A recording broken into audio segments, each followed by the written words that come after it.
Hello Dave is brought to you ad-free by my supporters on Patreon. Become a Patreon yourself and get your name listed as a supporter at the end of every video by following the link in the video description. Hello ladies and gentlemen, and welcome to Hello Dave with Down to Earth Astronomy. I hope you have enjoyed your weekend. It is Monday, so let's see what's happening and what's going to happen in the near future. But before we dive into some of the news from Elite, I need to give a huge thank you to John. I'll not mention the last name. John, you know who you are. I actually need to disable the green screen here for that, so like that. He sent me this. It's, as you can probably see, it's a 3D printed Corvette, and green screen obviously disabled because it's green. But this thing is amazing. I'm so stoked about this. And right now, as you can probably see, it's very green. I am planning to paint this. This is probably like a project I'll do over the Christmas vacation. So it will need to first be primed, and then I'll begin to figure out what kind of paint jobs that I want to put on it. I'm considering trying to mimic the paint job that I have on my Corvette in game, to try to mimic the cucumber paint job.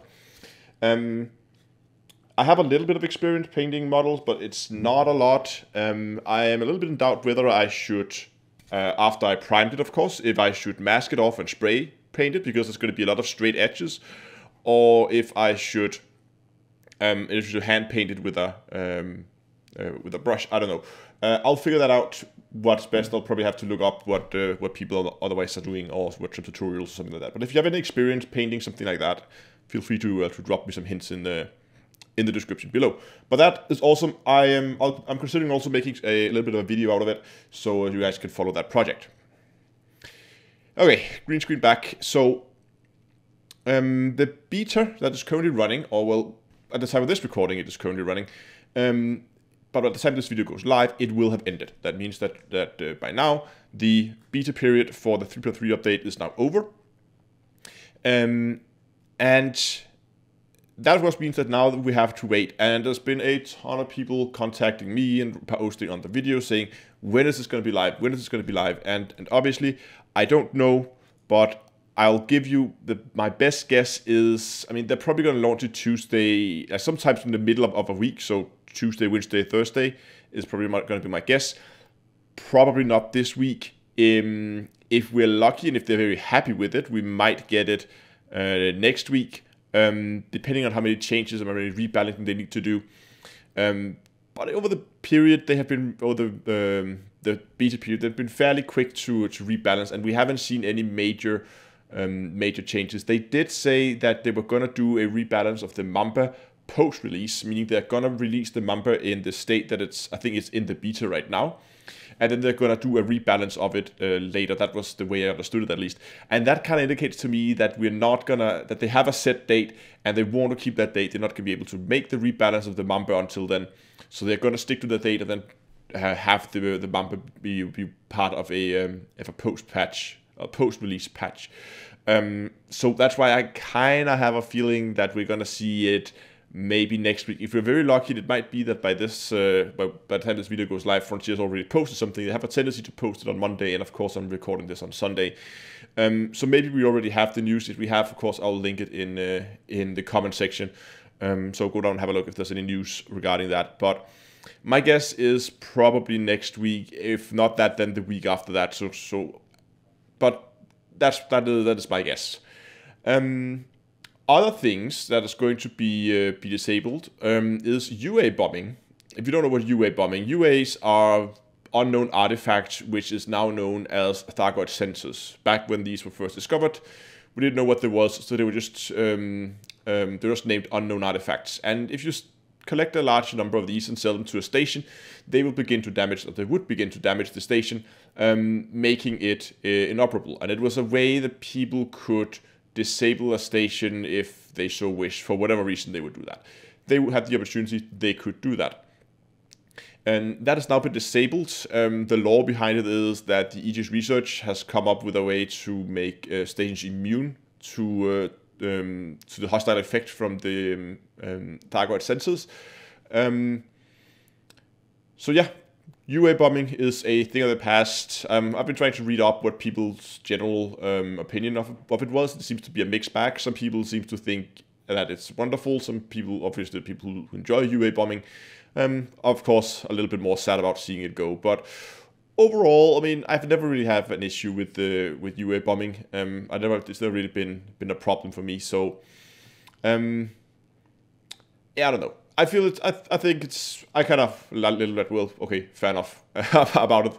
I don't know. In other very related space news, X4 Foundation launched on Friday. I've been streaming it quite a bit over the weekend here, and I'm really enjoying it. It's a difficult game to get started with, but to be fair, so was Elite Dangerous. I mean, neither of the games is anything that really holds your hand at the beginning and teaches you where to go. And I've kind of been considering doing a comparison video, but instead of going and say what is Elite today compared to what is X4 today, I thought it could be interesting to see like dig up what was actually part of the initial release of Elite Dangerous. So what was there when we started, and then compare it to what we have in X4 now that is released. And there's various things we can look at, and of course Egosoft, who are the developers of X4, already have the first bug fix out. They have a reputation for being very quick with their bug fixes. They have also a reputation for making games that launch with a lot of bugs, but they are then being fixed fairly quickly. And the first patch was already out the day after launch, so they are pretty quick. They managed to get a patch out on a Saturday. That's actually quite impressive. Anyway. I also had the first video out where I kind of collected some of the tips from you guys, and I'm definitely planning to have way more X4 content coming to the channel in the near future. And it's going to be a busy month because we both have a lot of X4 stuff I want to cover. There's also going to be all the new stuff for Elite Dangerous when the 3.3 patch comes out. I've actually tried to do something a little different this time. I normally have like a list of videos I want to do. And whenever I have time, I'll sit down and look at the list and then figure out, okay, what I want to do today. Okay, that one. Some videos, of course, are more time sensitive. So that means I would sometimes have made some videos that would then just be sitting in queue and they'd be bumped down the queue as more important videos, more time sensitive videos are being made. But what I've done this time is I've actually tried to make a release schedule. So I've took all the videos that I have, all the ideas for the videos I want to do around the 3.3 launch in Elite, and kind of schedule them and says, okay, I should do them in this order, not with actual date, but the order that they should be done in to give the best flow and the best coverage of the patch. And that alone, if I do nothing else, that alone is going to take me 6 weeks to launch that if I'm going to keep my current launch schedule. And if I'm going to mix a little bit of other stuff in there, I want to play some Surviving Mars, I want to launch some X4 content, I also want to keep the what's that series? The Science of Elite series running. I haven't done a rapid fire guide in a while. There's lots of other stuff that can kind of be bumped in between there. So I think looking at the schedule right now, I'm probably going to see myself being busy for the next at least 3 months with video ideas. So so that's going to be interesting. Going to be a busy new year, I think. But yeah.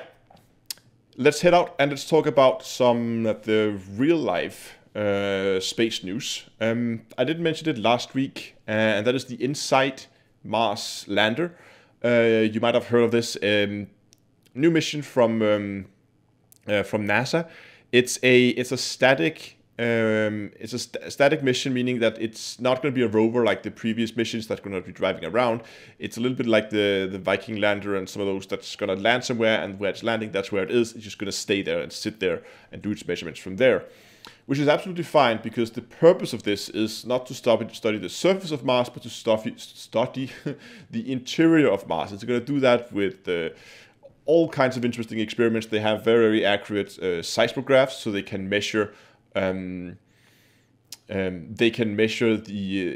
internals of the planet. It's actually quite cool when you have like a seismograph on the planet, and you have, let's say, a meteor strike the planet somewhere else. All those shock waves from the impact is going to bounce around inside the planet, and then by listening to maybe not listening, but by measuring the the earthquake that's going to be caused by the impact, you can then tell a lot about the different layers that are inside the planet and what they're consisting of. Or do we have a solid core? Do we have a liquid core? What is going on inside Mars? Something we don't really know a lot of. It also has a small drill with it that can drill down into the soil. And there are then temperature probes along it, so they can kind of, like it could turn on a heater at the bottom, and then it can measure how quickly heat dissipates up through the different layers. So there's a lot of very interesting experiments that's gonna be going on up there, and it's gonna take them, I think, round about 3 months before they have all the instruments up and running. So we're not gonna get the results tomorrow. It is gonna take a while, but sometimes in the new year we should begin to see some interesting news coming off that mission.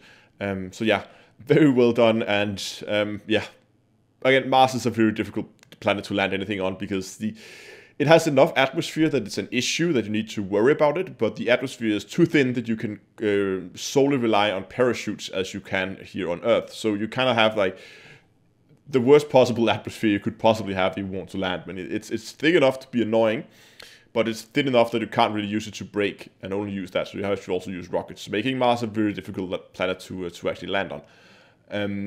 But anyway, I will definitely be keeping an eye on that mission, see what happens, and see what kind of news comes out of that. Then, one final thing I want to mention is tomorrow, of course, I have my usual Elite Dangerous live stream. It's going to be a little bit different. Obviously, this time we're not going to be playing at the beta since it is closed. But what I am planning is to do a shipbuilding live stream. I've done this before. And it's kind of in anticipation of the new patch, where I expect a lot of you guys would probably want to build some new ships, or different ships, or like change some of your existing ships. And so what I'm doing is you guys can send me ideas for ships or already existing ship builds that you want to change.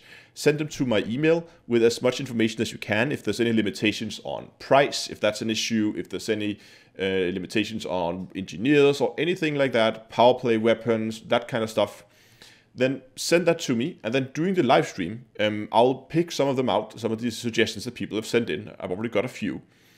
And we'll then live kind of theory craft that specific build. So if it's an idea for a new build, we'll try to build it most likely on Coriolis. We might not build it actually in-game, but most likely just do it on Coriolis to try and get through as many builds as possible. And if you have an existing build that you want me to have a look at and try to change up so you can optimize a little bit, then we'll launch that up. Then please do send a Coriolis link for it so I can have something to work from.